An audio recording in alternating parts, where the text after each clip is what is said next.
మోంతా తుపాను ప్రభావంతో బాపట్ల జిల్లా రేపల్లె తీర ప్రాంతంలో ఈదురుగాలులతో కూడిన ఎడతెరిపి లేని వర్షం కురుస్తోంది. ఈ నేపథ్యంలో నిజాంపట్నం హార్బర్ వద్ద 5వ నంబర్ ప్రమాద హెచ్చరికలను అధికారులు జారీ చేశారు. ముసిరిన వాతావరణం, వర్షాలకు ప్రజలు బయటికి రాలేని పరిస్థితి ఏర్పడింది. నిత్యావసర సరుకులు తీసుకునేందుకు ఇబ్బందులు పడుతున్నారు.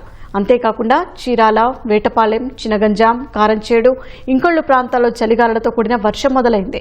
ప్రజలకు ఇబ్బందులు లేకుండా చీరాల రెవెన్యూ డివిజన్ పరిధిలో 75, చీరాలలో ఉన్న సచివాలయాల వద్ద పునరావాస కేంద్రాలు, వైద్య శిబిరాలు ఏర్పాటు చేశారు.